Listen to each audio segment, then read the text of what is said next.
दोस्तों नमस्कार। मैं हूं राकेश कुमार। आप देख रहे हैं मत अभिमत। बहुत ठंड है। आप कैसा महसूस कर रहे हैं?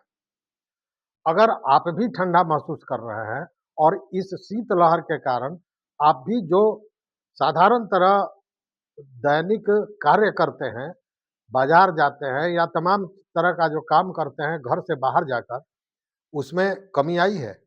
अगर आई है तो निश्चित रूप से शीतलहर का प्रकोप भी है। वैसे में अगर स्कूलों को बंद करने का आदेश दिया जाता है, जो बहुत पूर्व से होता है, पढ़ाई बहुत ज़रूरी है, इसमें कहीं शक नहीं है। लेकिन जान है तो जहान है। बच्चों के स्वास्थ्य को देखते हुए ऐसी विपदा की स्थिति में, आपदा की स्थिति में स्कूलों को बंद किया जाता रहा है, ये कोई नई बात नहीं है। और इसी को देखते हुए जब तापमान 5 डिग्री के लगभग तक पहुंच गया पटना में, तो पटना के डीएम ने स्कूल को बंद करने का आदेश जारी किया।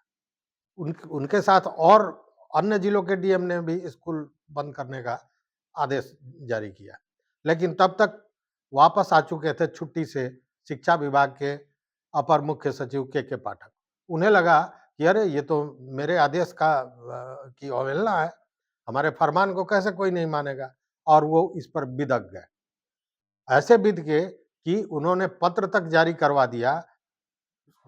माध्यमिक शिक्षा के जो निदेशक हैं कन्हैया प्रसाद श्रीवास्तव, उन्होंने पत्र लिखकर सारे डीओ को कहा कि नहीं, डीएम की बात को नहीं मानना है, आप स्कूल को खुला रखेंगे।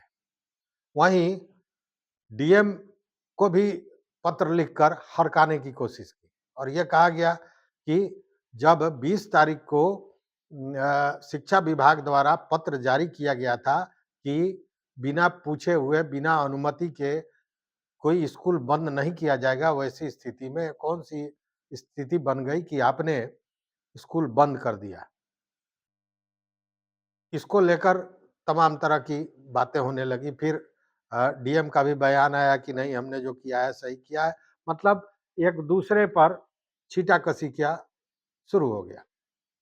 दोनों ही आईएएस पदाधिकारी हैं। के पाठक सीनियर हैं, डॉक्टर चंद्रशेखर जूनियर हैं, लेकिन ईगो दोनों के पास है और अधिकार भी दोनों के पास है। डीएम चंद्रशेखर ने परिस्थितियों को देखकर जो निर्णय लिया छुट्टी का, उसे सही माना जा रहा है, इसलिए कि धारा 144 के तहत डीएम को यह अधिकार प्राप्त है और उसी के आधार पर उन्होंने ये किया।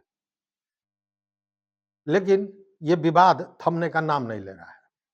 इसको लेकर देखिए, आदमी जो भी काम करता है दो परिस्थितियों में करता है। एक मन से करता है और एक नौकरी के लिए करता है।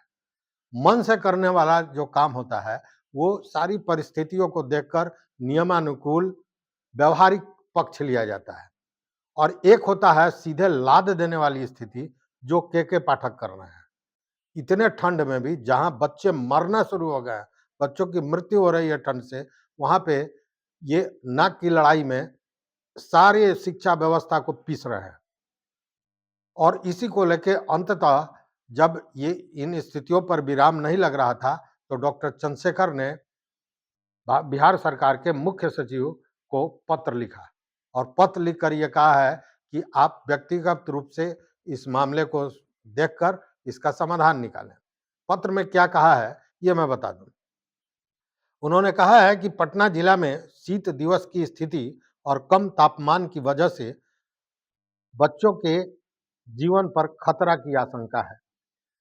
इसको देखते हुए दंड प्रक्रिया संहिता 1973 की धारा 144 के तहत सभी प्री स्कूल, आंगनबाड़ी केंद्रों, कोचिंग संस्थानों समेत निजी एवं सरकारी स्कूलों में 8वीं तक की शैक्षणिक गतिविधि पर प्रतिबंध 25 जनवरी तक विस्तारित किया गया है।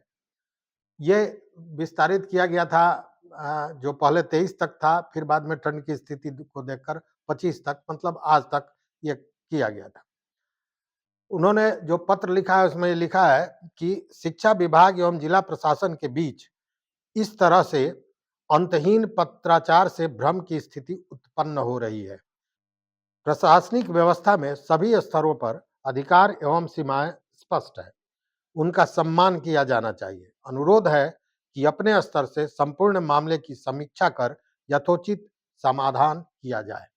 यह पत्र दिया है डीएम डॉक्टर चंद्रशेखर ने मुख्य सचिव को, बिहार सरकार के, मतलब सुहानी साहब को। अब सुहानी साहब इन चीजों को देखेंगे। बात तो सच है कि इस तू तू मैं और झीका कसी जो हो रहा है, इसमें सरकार ही नहीं, पदाधिकारी, गार्जियन, छात्र सभी अब परेशान हो गए हैं।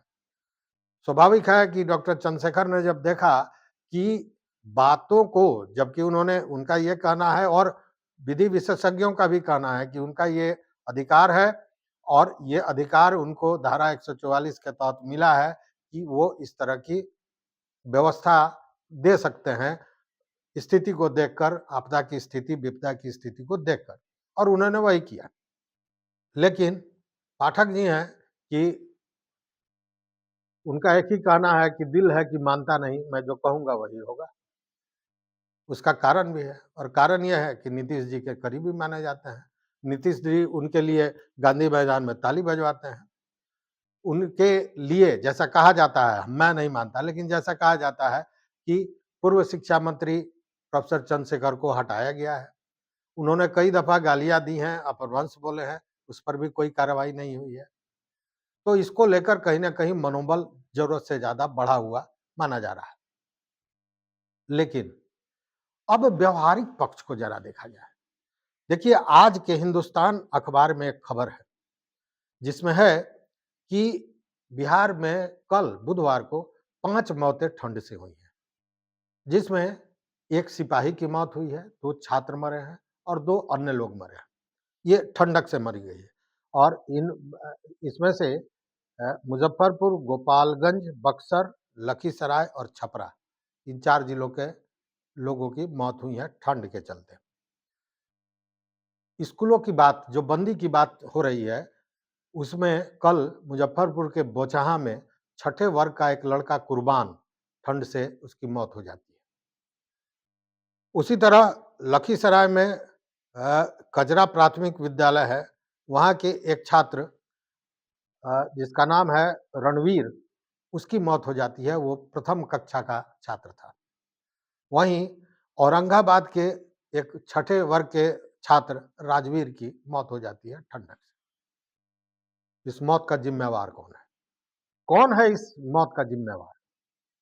जब जिलाधिकारी और पदाधिकारियों की भी स्थिति देखिए कि एक ही पदाधिकारी जो डीएम पटना है, डॉक्टर चंद्रशेखर, उन्होंने ही अपने बात पर अड़ने का साहस दिखाया। बाकी जैसे ही छुट्टी के मामले को लेकर के पाठक ने पत्राचार शुरू किया और अन्य लोगों को धमकाने की कोशिश की कि आयुक्तों को 20 तारीख को पत्र लिखा गया था, उसके बावजूद डीएम ने कैसे छुट्टी दे दी, कि सारे डीएम ने अपने जो आदेश दिए थे छुट्टी के, उसमें संशोधन कर दिया। सभी डर गए। अब एक आईएएस पदाधिकारी स्थिति परिस्थिति को देखकर सही निर्णय नहीं ले तो फिर शासन व्यवस्था कहां जाएगा, इसका अंदाजा सहज लगाया जा सकता है। एक व्यक्ति के जिद के चलते, एक व्यक्ति के ईगो के चलते ये सारी घटनाएं हो रही हैं, लेकिन इसका जिम्मेवार कौन है? ये जिला पदाधिकारी की जिम्मेवारी है कि जिले में उस तरह की स्थिति आती है, आपदा का वातावरण पैदा होता है, उस स्थिति में उनको धारा 144 के तहत निर्णय लेने का अधिकार है। निर्णय लिया भी गया, लेकिन भय ऐसा कि लिए गए निर्णय को वापस लिया गया या संशोधित कर दिया गया और अब मौतें हो रही हैं। इसका जिम्मेवार कौन है? बहुत बड़ा प्रश्न है। और सच पूछिए तो ये शिक्षा व्यवस्था को सुधारने का मामला मुझे नहीं नजर आता है। ये केवल ईगो का मामला है, अपने आप को सेटिस्फाइड करने का कि मैं सबसे बड़ा हूं, यही मामला है। और इसके सबसे बड़े कारक माने जाएंगे नीतीश कुमार, जो आंख मूंद के धृतराष्ट्र की तरह चिरहना देख रहे हैं। उनको कोई असर नहीं पड़ता है। खैर, उन स्थितियों को भी जनता देख रही है। लेकिन इधर एक और के पाठक को दिल जलाने वाली खबर,